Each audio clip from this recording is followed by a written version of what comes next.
Chapter 9 Perfect Self-Expression, or the Divine Design. There is for each man perfect self-expression. There is a place which he is to fill and no one else can fill, something which he is to do, which no one else can do. It is his destiny. This achievement is held a perfect idea in divine mind, awaiting man's recognition. As the imaging faculty is the creative faculty, it is necessary for man to see the idea before it can manifest. So man's highest demand is for the divine design of his life. He may not have the faintest conception of what it is, for there is, possibly, some marvelous talent hidden deep within him. His demand should be, Infinite Spirit, open the way for the divine design of my life to manifest. Let the genius within me now be released. Let me see clearly the perfect plan. The perfect plan includes health, wealth, love, and perfect self-expression. This is the square of life, which brings perfect happiness. When one has made this demand, he may find great changes taking place in his life, for nearly every man has wandered far from the divine design. I know in one woman's case, it was as though a cyclone had struck her affairs, but readjustments came quickly, and new and wonderful conditions took the place of old ones. Perfect self-expression will never be labor, but of such absorbing interest that it will almost seem like play. The student knows also, as man comes into the world financed by God, the supply needed for his perfect self-expression will be at hand. Many a genius has struggled for years with the problem of supply, when his spoken word and faith would have released quickly the necessary funds. For example, after the class one day, a man came to me and handed me a cent. He said, "I have just 7 cents in the world, and I'm going to give you 1, for I have faith in the power of your spoken word. I want you to speak the word for my perfect self-expression and prosperity." I spoke the word and did not see him again until a year later. He came in one day, successful and happy, with a roll of yellow bills in his pocket. He said, "Immediately after you spoke the word, I had a position offered to me in a distant city, and am now demonstrating health, happiness, and supply. A woman's perfect self-expression may be in becoming a perfect wife, a perfect mother, a perfect homemaker, and not necessarily in having a public career. Demand definite leads, and the way will be made easy and successful. One should not visualize or force a mental picture. When he demands the divine design to come into his conscious mind, he will receive flashes of inspiration and begin to see himself making some great accomplishment. This is the picture or idea he must hold without wavering. The thing man seeks is seeking him. The telephone was seeking Bell. Parents should never force careers and professions upon their children. With a knowledge of spiritual truth, the divine plan could be spoken for early in childhood or prenatally. A prenatal treatment should be, let the God in this child have perfect expression. Let the divine design of his mind, body, and affairs be made manifest throughout his life, throughout eternity. God's will be done, not man's. God's pattern, not man's pattern, is the command we find running through all the scriptures, and the Bible is a book dealing with the science of the mind. It is a book telling man how to release his soul or subconscious mind from bondage. The battles described are pictures of man waging war against immortal thoughts. A man's foes shall be they of his own household. Every man is a Jehoshaphat, and every man is David, who slays Goliath, mortal thinking, with a little white stone, faith. So man must be careful that his is not the wicked and slothful servant who buried his talent. There is a terrible penalty to be paid for not using one's ability. Often fear stands between man and his perfect self-expression. Stage fright has hampered many a genius. This may be overcome by the spoken word or treatment.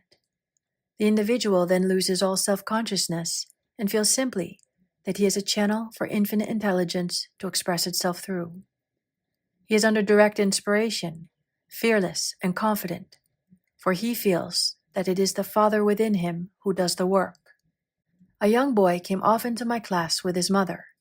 He asked me to speak the word for his coming examinations at school.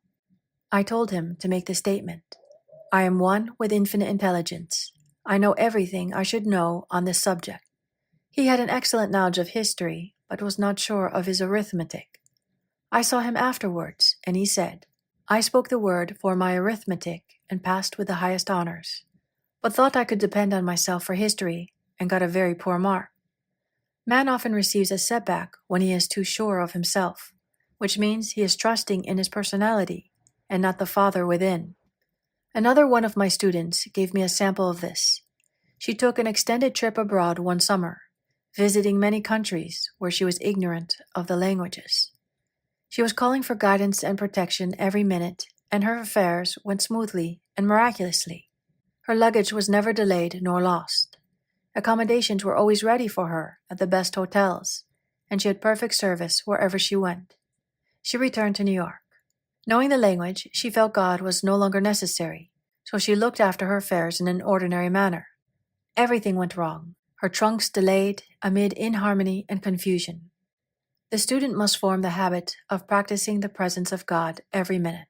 In all thy ways acknowledge Him. Nothing is too small nor too great. Sometimes an insignificant incident may be the turning point in a man's life. Robert Fulton watched some boiling water simmering in a tea kettle, saw a steamboat. I have seen a student often keep back his demonstration through resistance or pointing the way. He pins his faith to one channel only, and dictates just the way he desires the manifestation to come, which brings things to a standstill. My way, not your way, is the command of infinite intelligence. Like all power, be it steam or electricity, it must have a non-resistant engine or instrument to work through. And man is that engine or instrument. Over and over again, man is told to stand still. O Judah, fear not, but tomorrow go out against them, for the Lord will be with you. You shall not need to fight this battle. Set yourselves, stand ye still, and see the salvation of the Lord with you. We see this in the incidents of the $2,000 coming to the woman through the landlord when she became non-resistant and undisturbed, and the woman who won the man's love after all suffering had ceased. The student's goal is poise. Poise is power, for it gives God power a chance to rush through man, to will and to do its good pleasure. Poised, he thinks clearly and makes right decisions quickly. He never misses a trick. Anger blurs the visions, poisons the blood, is the root of many diseases and causes wrong decision leading to failure. It has been named one of the worst sins, as its reaction is so harmful. The student learns that in metaphysics, sin has a much broader meaning than in the old teaching. Whatsoever is not of faith is sin. He finds that fear and worry are deadly sins. They are inverted faith, and through distorted mental pictures, bring to pass the things he fears. His work is to drive out these enemies from the subconscious mind. When man is fearless, he is finished. Maeterlinck says that man is God afraid. So as we read in the previous chapters, man can only vanish fear by walking up to the thing he is afraid of. When Jehoshaphat and his army prepared to meet the enemy, singing praise the Lord, for his mercy endureth forever, they found their enemies had destroyed each other, and there was nothing to fight. For example, a woman asked a friend to deliver a message to another friend. The woman feared to give the message, as a reasoning mind said, "Don't get mixed up in this affair. Don't give that message." She was troubled in spirit, for she had given her promise. At last, she determined to walk up to the lion and call on the law of divine protection. She met the friend to whom she was to deliver the message. She opened her mouth to speak it when her friend said, "So-and-so has left town." This made it unnecessary to give the message, as the situation depended on the person being in town. As she was willing to do it, she was not obliged to, and as she did not fear, the situation vanished.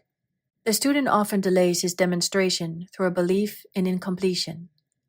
He should make this statement: in divine mind, there is only completion. Therefore, my demonstration is completed. My perfect work, my perfect home, my perfect health.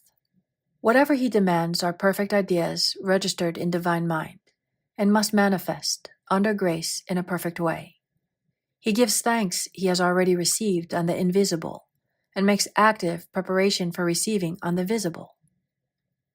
One of my students was in need of a financial demonstration. She came to me and asked why it was not completed.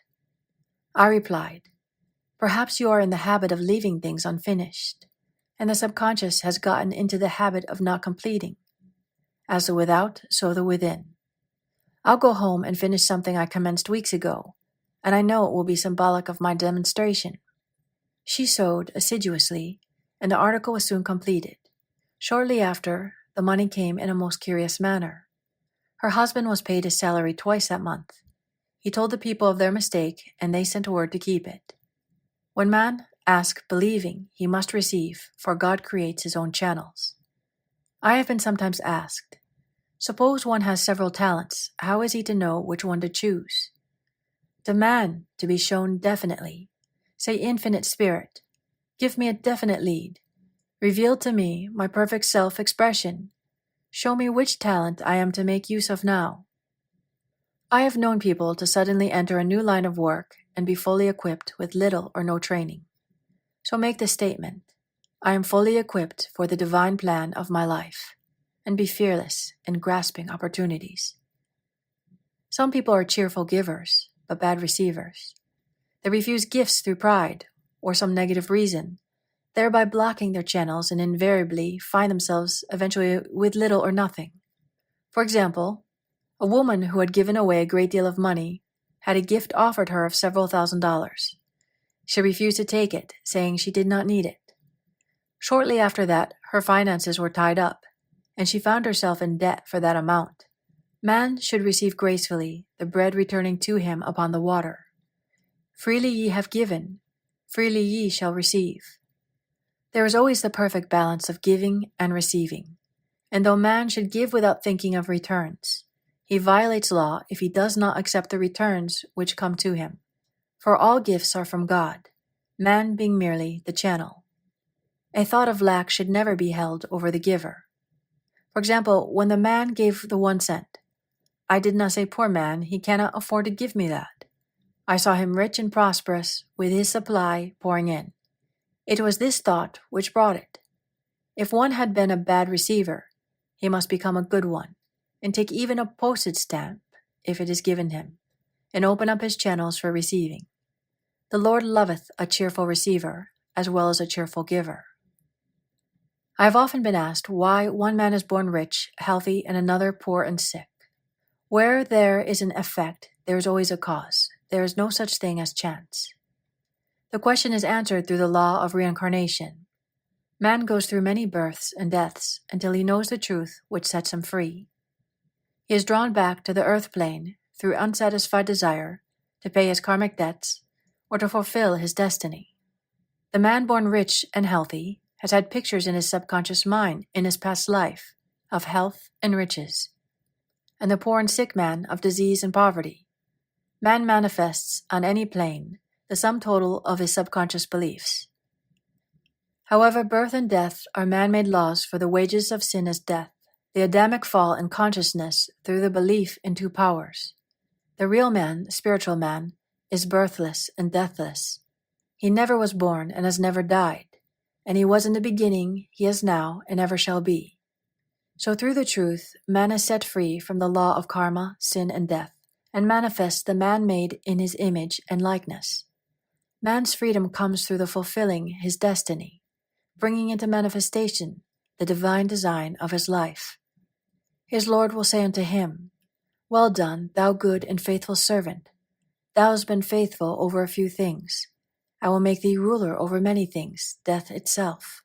Enter thou into the joy of thy Lord, eternal life. This ends chapter 9.